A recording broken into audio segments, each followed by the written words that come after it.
a sense of gathering,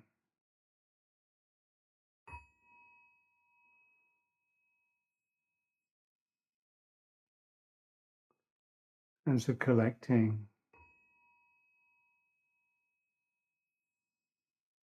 reconnecting, recollecting,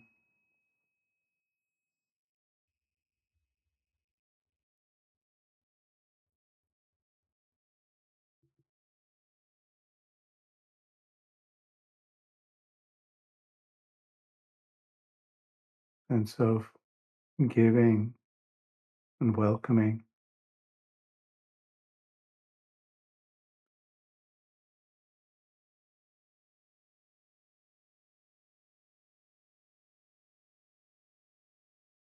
Inquiring,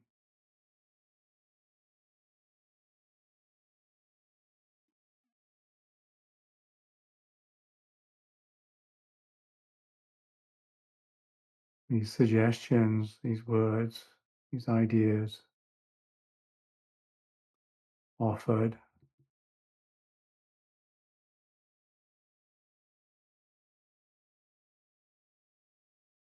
reminded,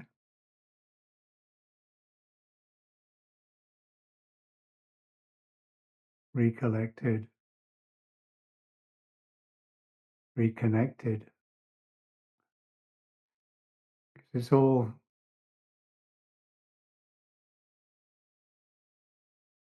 done before.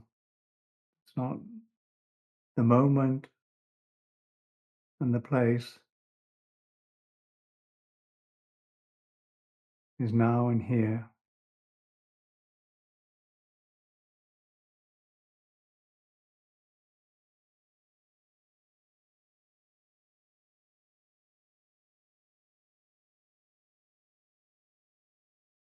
And time and space is this.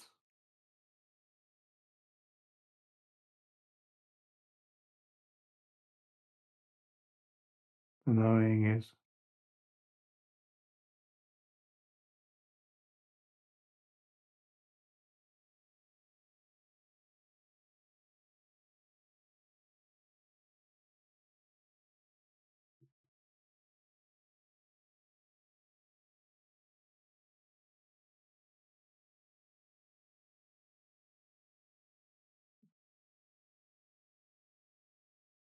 the breath, soft, the belly rising on the in-breath, falling on the out-breath.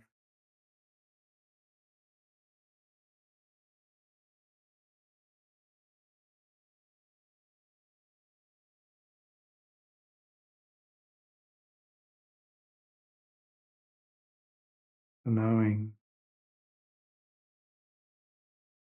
is known.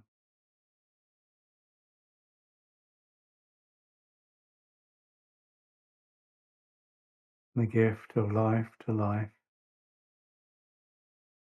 the gift of sensitivity without expectation.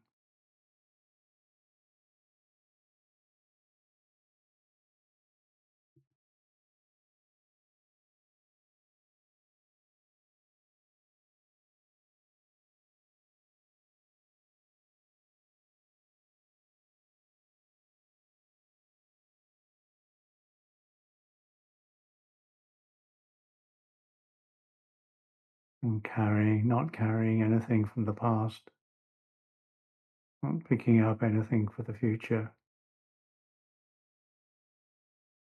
The knowing of the expectations, the knowing of the regrets,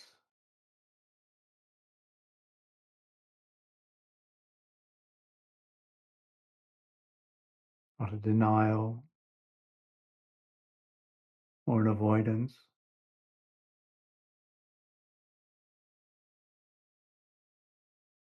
an allowing of the energy present,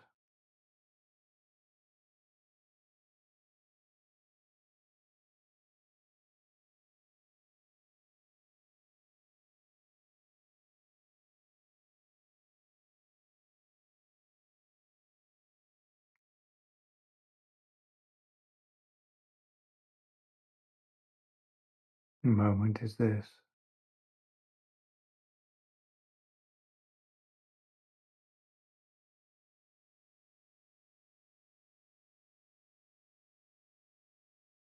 And the breath is this.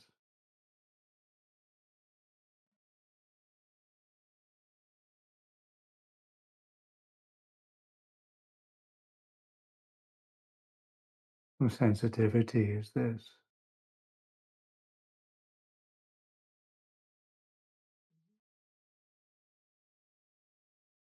The knowing is this.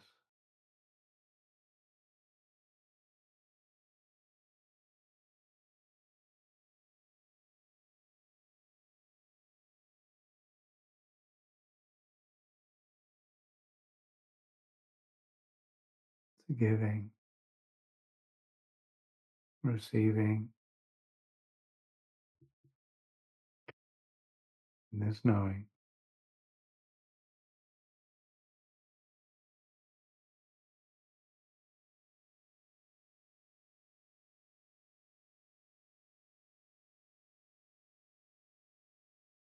The welcoming,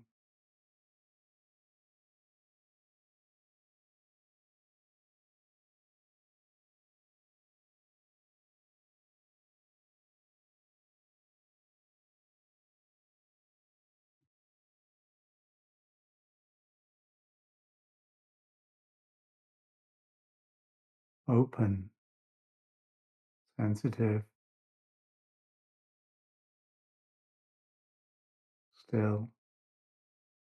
These suggestions of the body is the experience.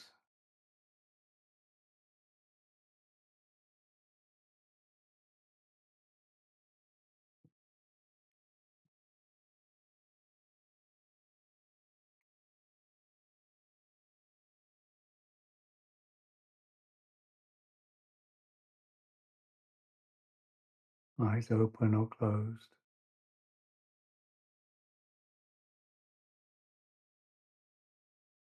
The gift.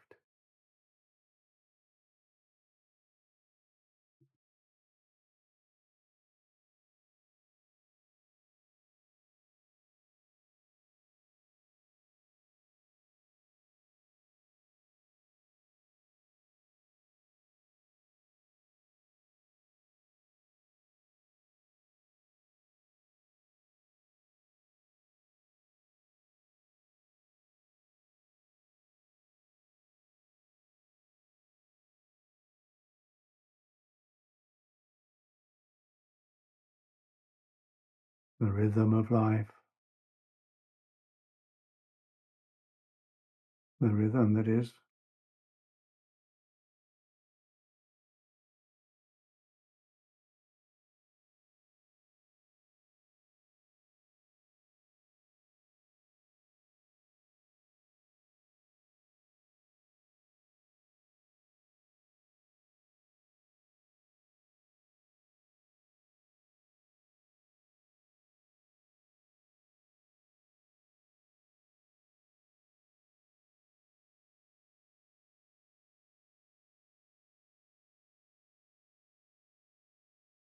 This breath.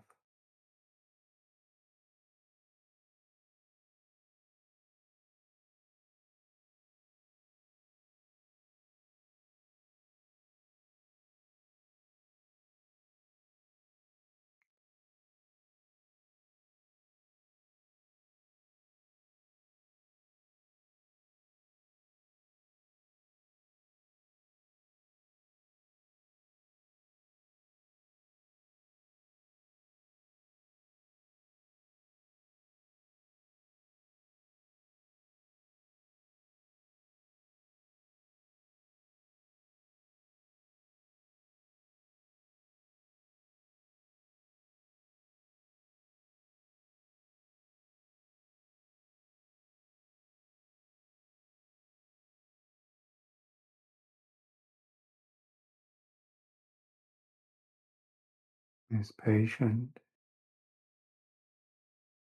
and bearing sensitivity.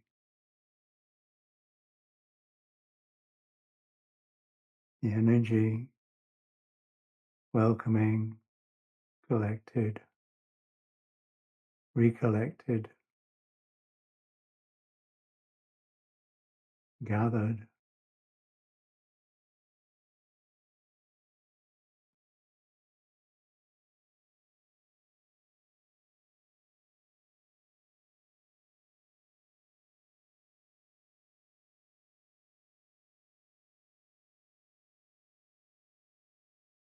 in this knowing,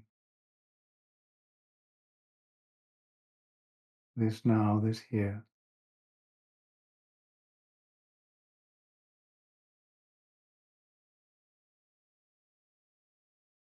This time, this place,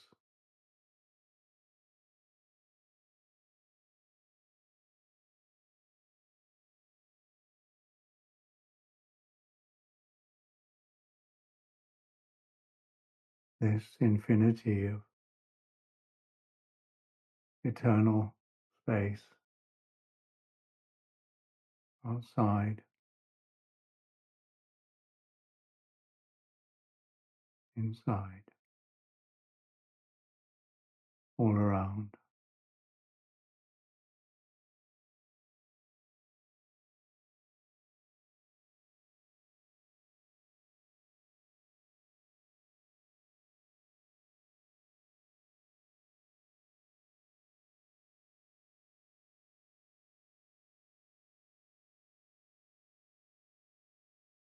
Not going from anywhere, not going to anywhere,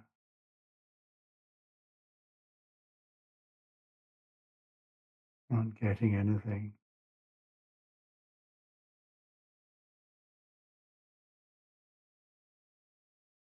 not becoming anything,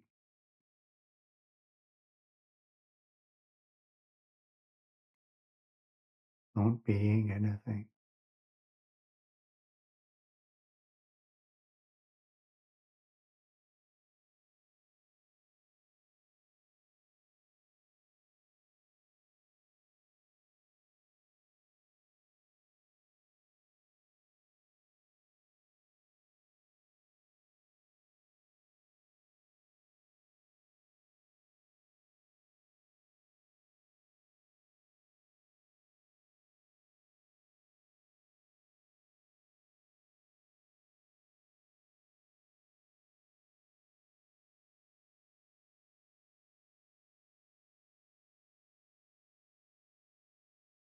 This breath,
being caught in this experience of separation. I've often wondered, where do all things begin and where do all things end, and how does it all happen? And of course, the Lord Buddha was very circumspect about getting caught in too much speculation, but there are a few cases in the suttas that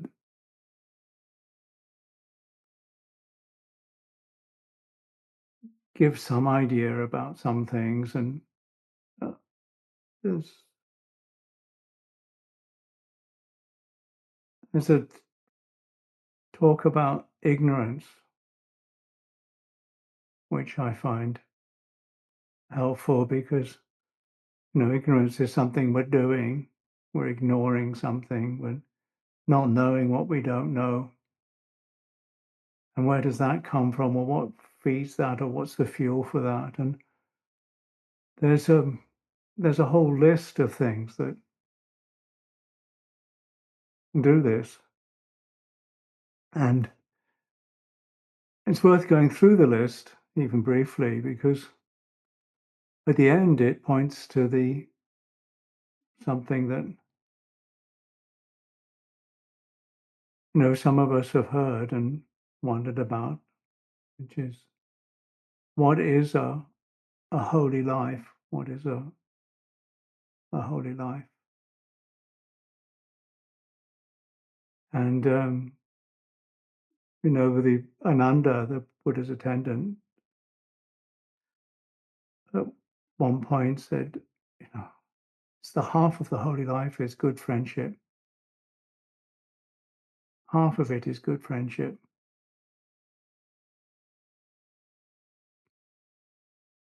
And the Lord Buddha said, oh, say not so, Ananda, say not so, Ananda. And it's not the half of the holy life, it's the whole of the holy life. It's all of the holy life is good friendship. And there's reasons for this, because we're social beings. And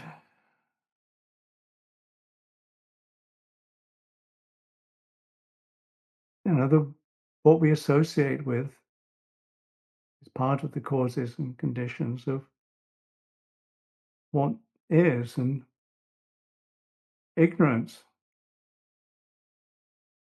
is what we're doing. And ignorance is food for craving. And craving is a sense of inadequacy, a sense of needing something or wanting to get rid of something or wanting to become something. That's tanha, and that's the cause of all the suffering. So what is it that, because that's the food or the fuel for craving, ignorance. So what's the fuel for ignorance? What does that feed on? What is the nourishment for that? And it's the five hindrances. It's the five hindrances. It's the sense of um, dwelling on sensuality, or dwelling on anger, or restlessness, or torpor, or just doubt. And doubt is the root problem, not knowing what to do, which is why we get caught in the other four hindrances. So, that's it's a good reflection, or a good analysis, because it links in some way, not in a direct causality way, but in a nourishment way. It's what feeds it.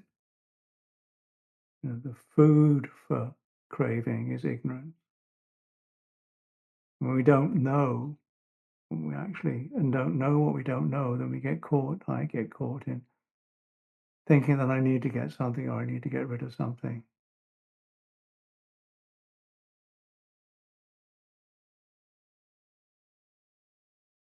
And just sitting with that for a little bit, so that restlessness and wanting to get on to the next thing is a chance to settle.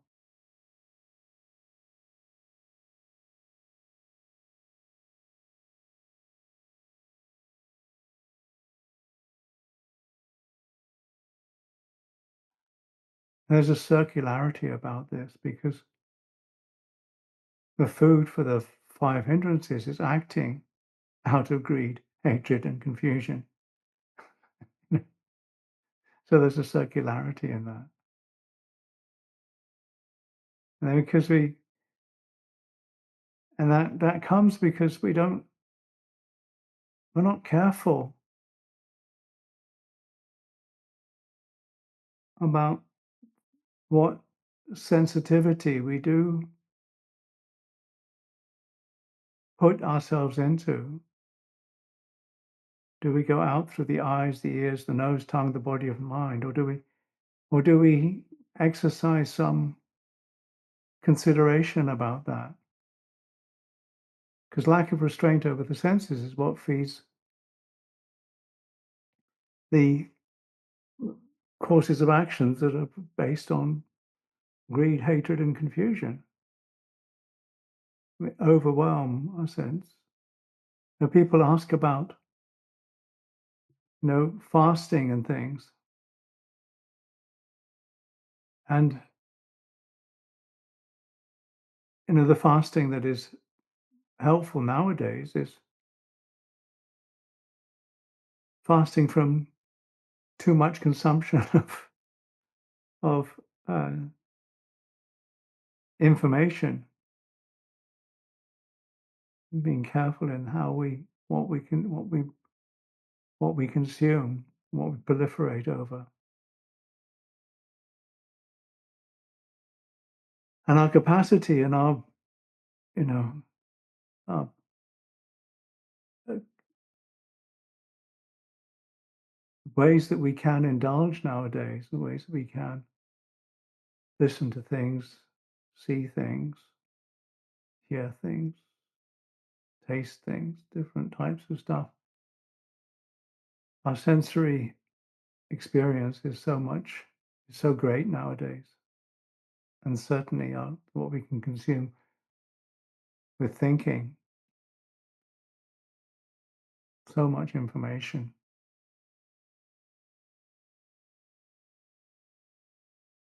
And why is this?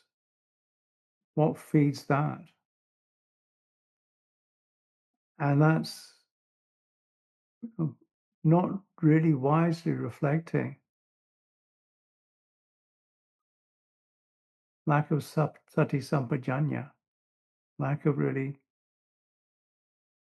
knowing what how to relate to something so that we get the benefit and don't get caught in the danger. We don't really consider what is the best way to relate to this.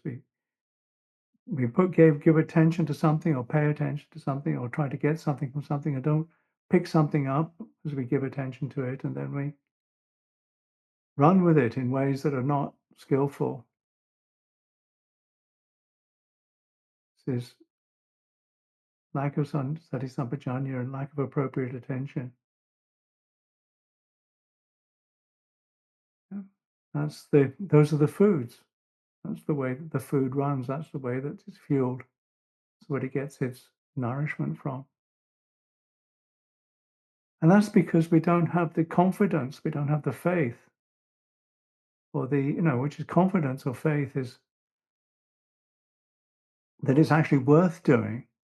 Faith is like it's like that's a faith in the Dhamma or faith in the teaching is a is a fuel for good conduct. You know.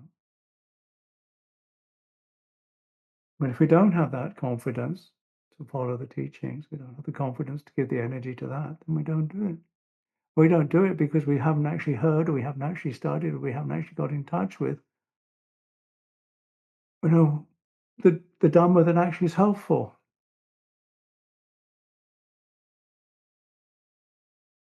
And why is that? Because we don't have good friends. It's the it's the friendship at the end that's the important thing. It's the friendship. It's the sense of you know a, a good person, a person who's wise, a person who's actually helpful, and actually working with that. What is a good friend at its basic level? What's a good friend?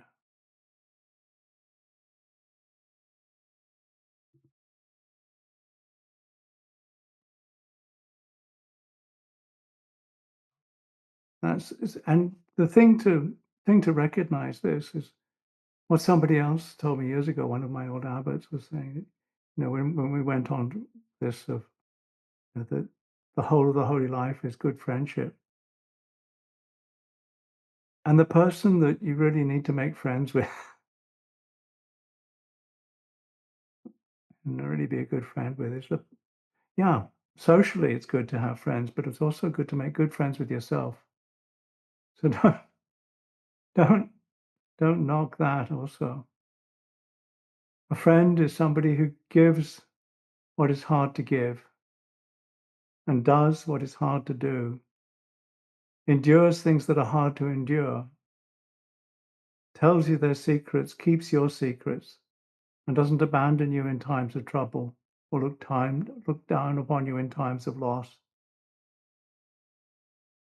And those are the basic qualities of a person who's worth really supporting and really keeping close to. And of course, if you want good friends, be a good friend.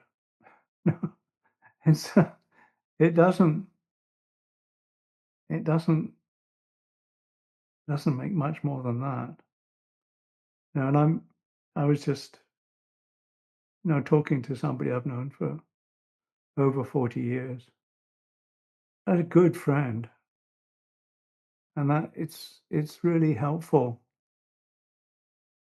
because a good friend is somebody who's respected, you respect and you admire, and who you're able to admonish and who's able to admonish you, who's able to tell you where you're going wrong, and is and is able to speak in ways that that actually touch something heart in your heart, and they don't urge you to do things that are stupid or evil.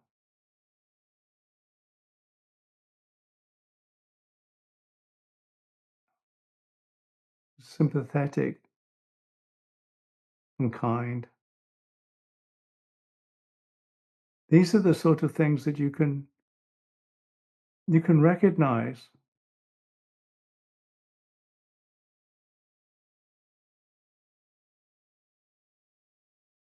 because what it's the friendship that it really helps, that really supports.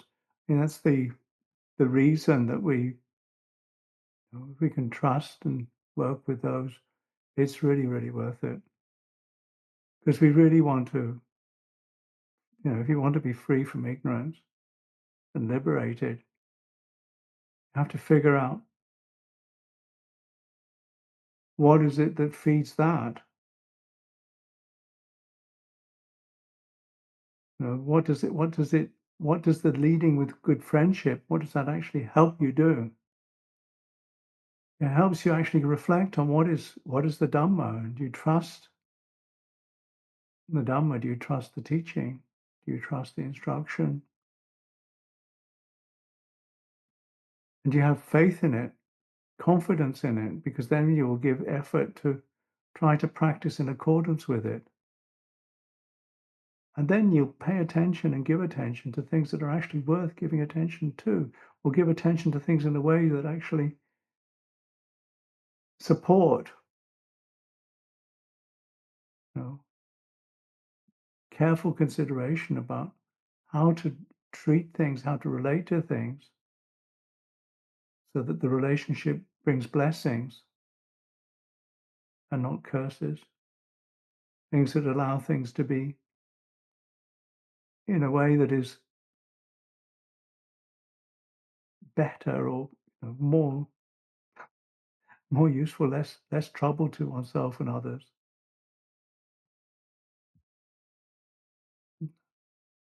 whatever it is, from a simple tool to a complicated emotion or idea, so that it encourages less suffering for oneself and others. So there's a sense of not following all the senses just to indulge in them, so that you're not acting out of greed, hatred, or confusion. It's not that there isn't greed, hatred, and confusion, it's just that you don't act out of it. You don't have to follow it. Yeah. And then then you can establish your life in this is the body. This is how the body is. This is how the breath is. This is what's happening now. This is a practice that can happen 24 hours a day.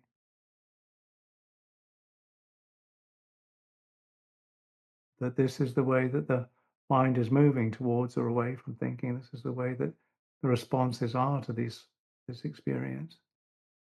This is the heart of the matter. This is how this heart is at this moment, tight or loose or bright or cramped. And the knowing is there. The knowing is this moment. And this knowing is through the willingness to investigate it. And the effort is there. And the joy of being able to do it is there. It's interesting. This path of liberation is interesting.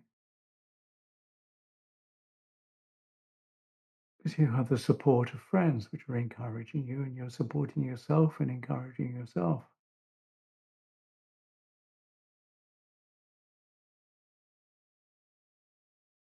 In this path of peace, of being at ease. Because that's where your heart is resting.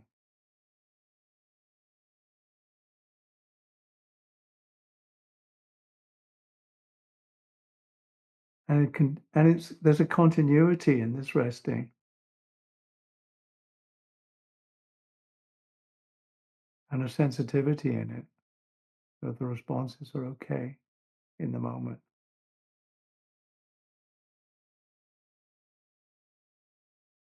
So this is a way of reflecting that the whole of the holy life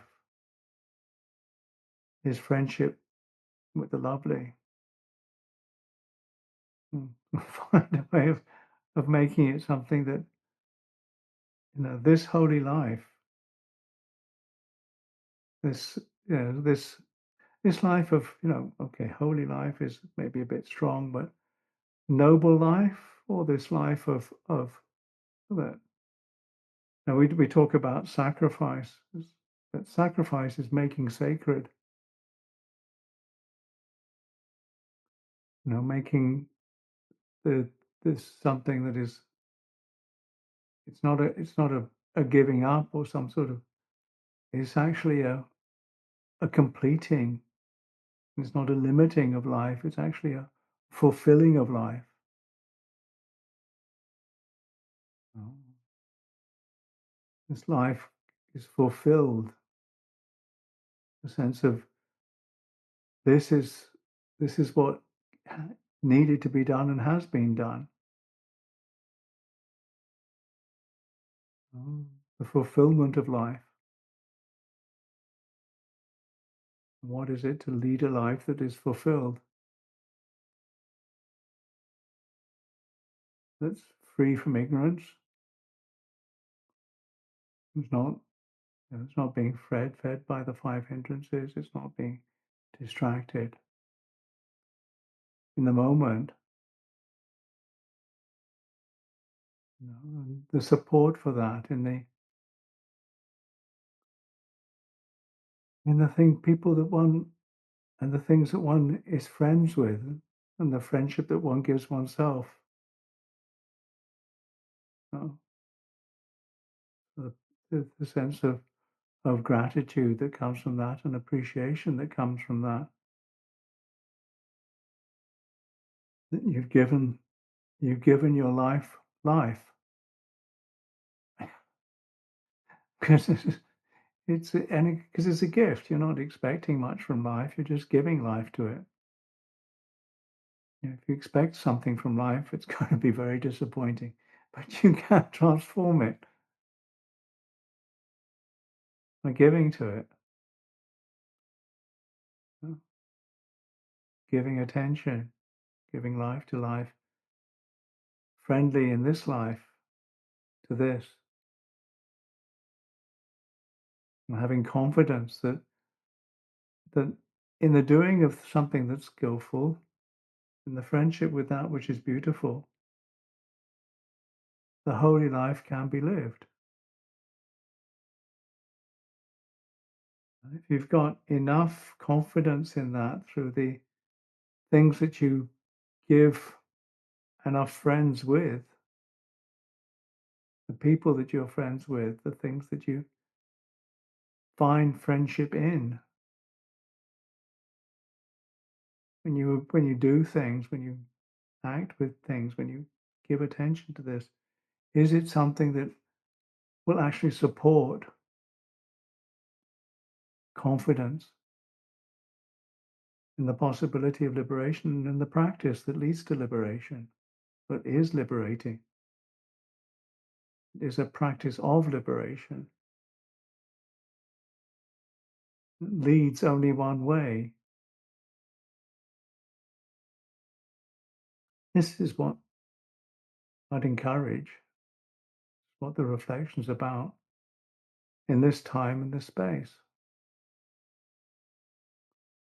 It's not impossible. And it's nice to know that somebody's taken the trouble to actually give steps to this. Because sometimes the connections are not so clear. Sometimes it's nice to have it set out. Simple things. Find good friends. Encourage a sense of investigation of a Dhamma that you trust, and you get trust in it. And then be careful of what you give attention to and how you give attention, and then how you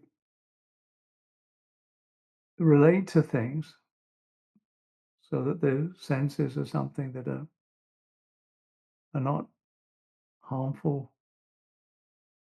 And then you can act in the right way by body, speech, and mind. You establish the attention where it's safe in the four foundations of mindfulness through the seven factors of awakening. Then that's where that will feed liberation. And it's just, the analogy it says is just as the rain falls on the mountains and the mountains gather the water into little streams, streams gather the water into bigger rivers and the lakes, and then the big rivers flow down into the ocean.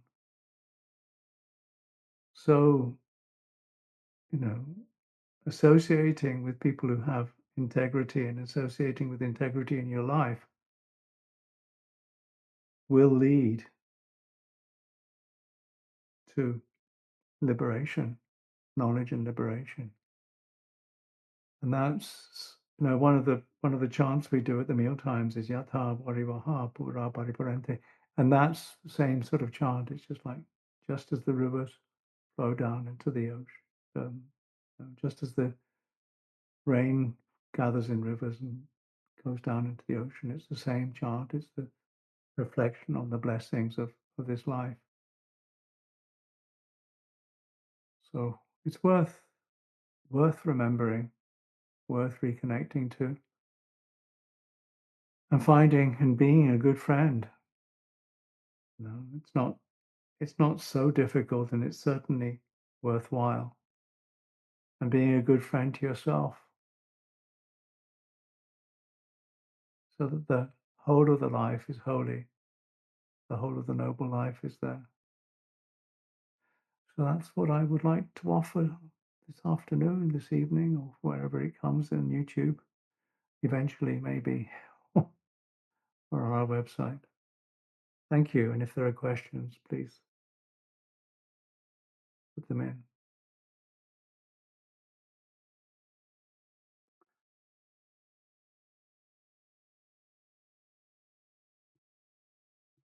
And if there are no questions, that's fine too.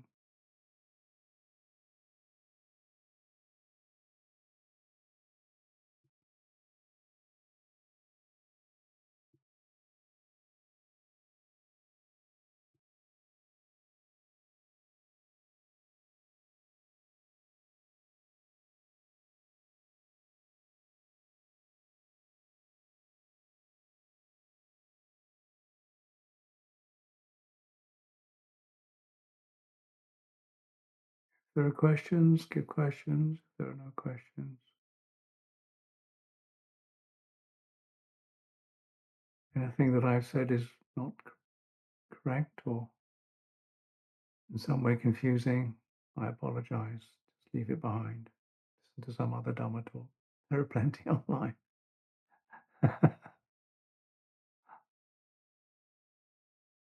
Nowadays.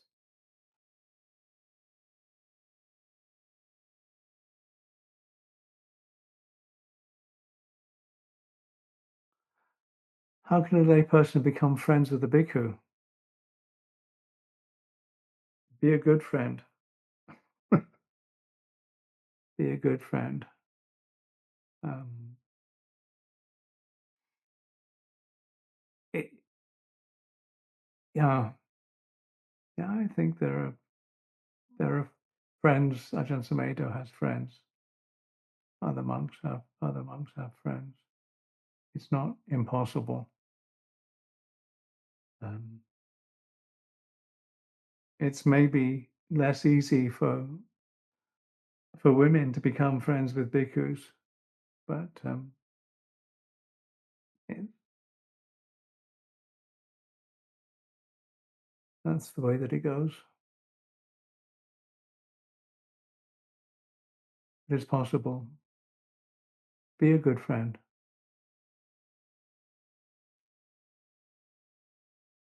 Difficult to figure out what a good friend how a good friend would be, but and personalities are different. But now a bhikkhu is one of the definitions of a bhikkhu is okay, it's a beggar, but also one who sees the danger in endless, aimless wandering. So it's not confined to just people dressed like this.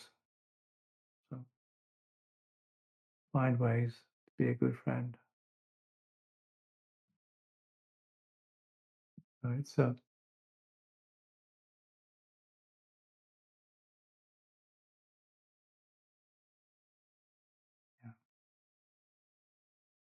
it is possible. I still have friends from school days, good grief, and university days. So it's not impossible. I don't not in touch with them very much, but it's any sort of cultivation of friendship. Somebody says monasteries are great places to form noble friendships. Yeah, that's true.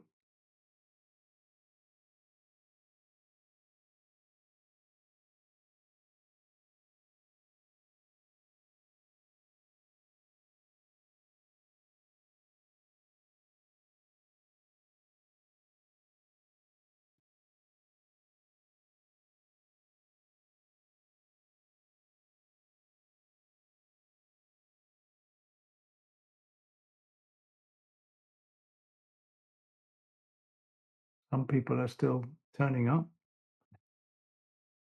It's nearly the end of the session this evening or this afternoon. You can look up the terms for friendship, of course, just in wherever it is, Sutta Central or dhammatalks.org or whatever. The lists are there. It's so easy nowadays to figure that out. But it's a good reminder, and it's a good reminder. How to relate wisely to the sense of feeling insufficient or not good enough. Well, it's always going to be the case that feeling separate is always going to be that sense of not being good enough, because that's the nature of being separate. Okay, so not to fight that and think, well, I shouldn't feel insufficient, because that's going to add to that sense of insufficiency. So,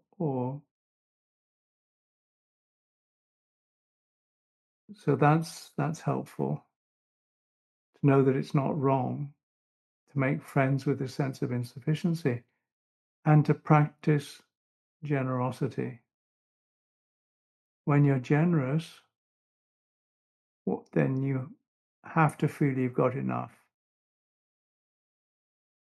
because otherwise you can't be generous. Being generous, not just in terms of physical things, but also in terms of time and energy.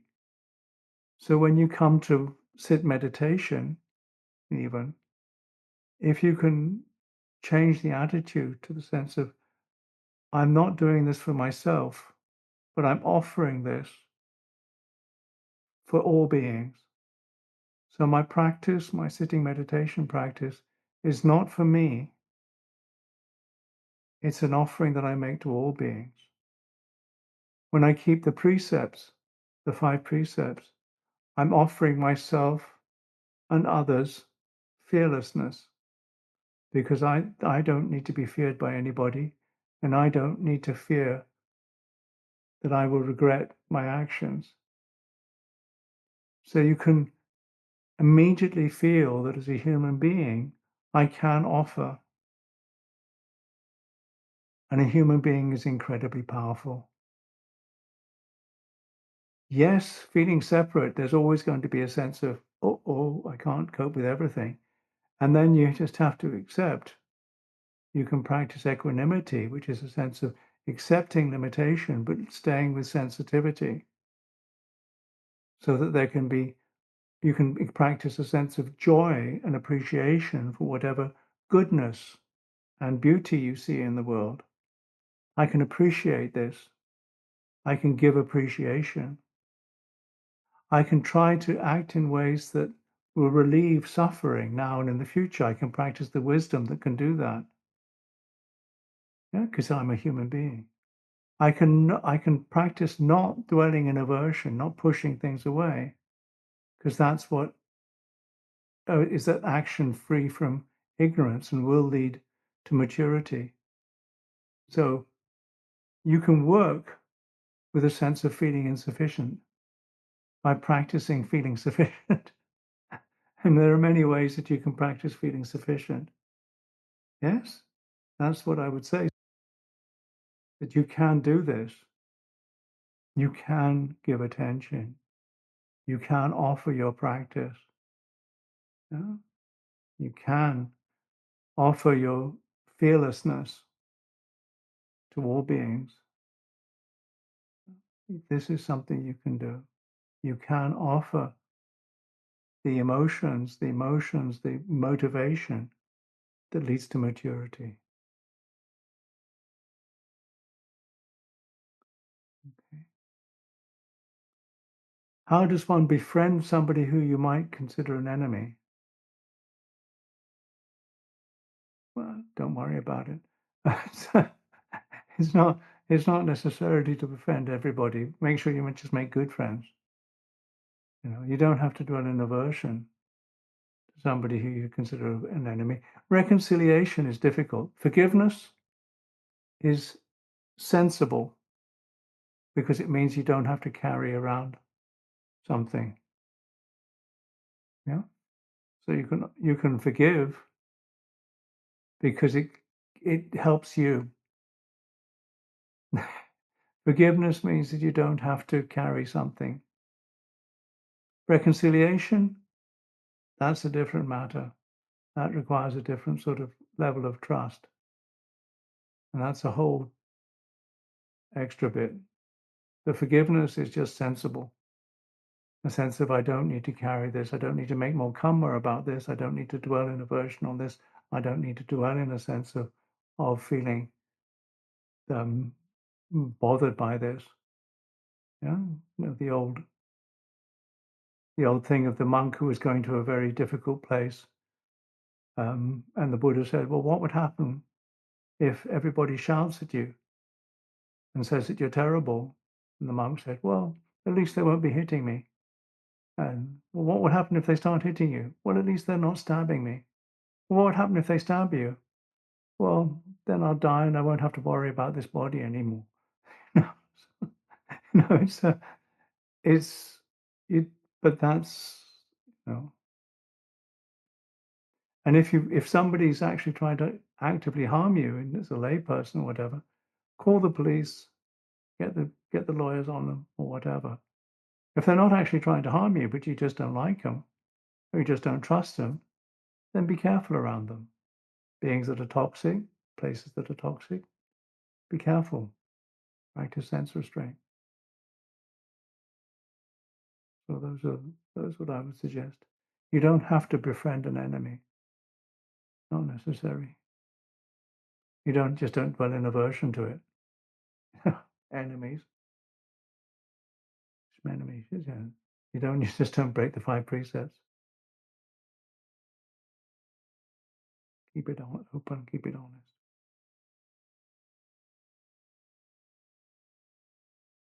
Sometimes when somebody very close to me does something that makes me feel nervous or annoyed, I lose my calm and start judging myself. How can I be a good friend to myself and others in that moment?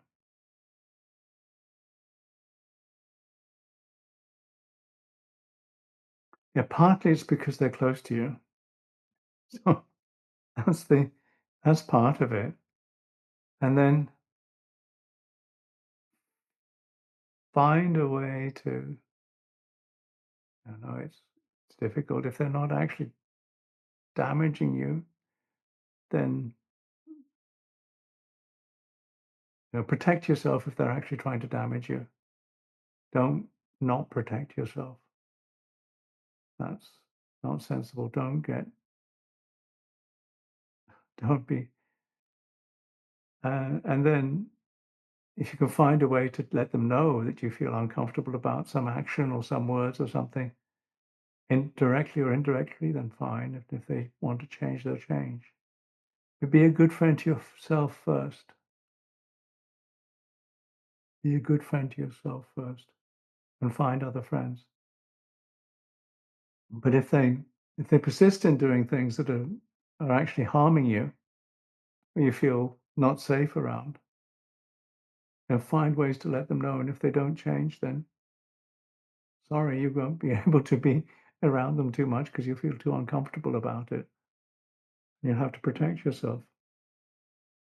It's this old thing that, if you're sitting meditation and you start getting pain, I say, for the first time you get pain, notice what's not hurting and notice what's hurting, and then give attention in and out of that pain or that stress. Second time, as it starts to distract you, it gets too much, you say, I will deal with this. And then, but just be patient with it a bit so I can see what it is.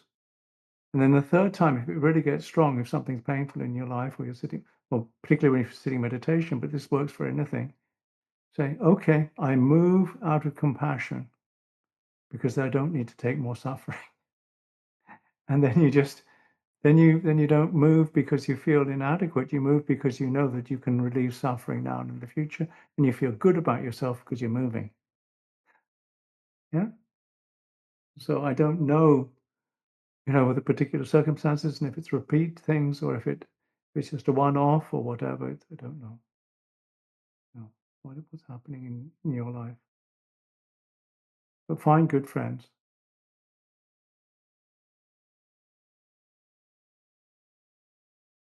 I hope that helps a little bit.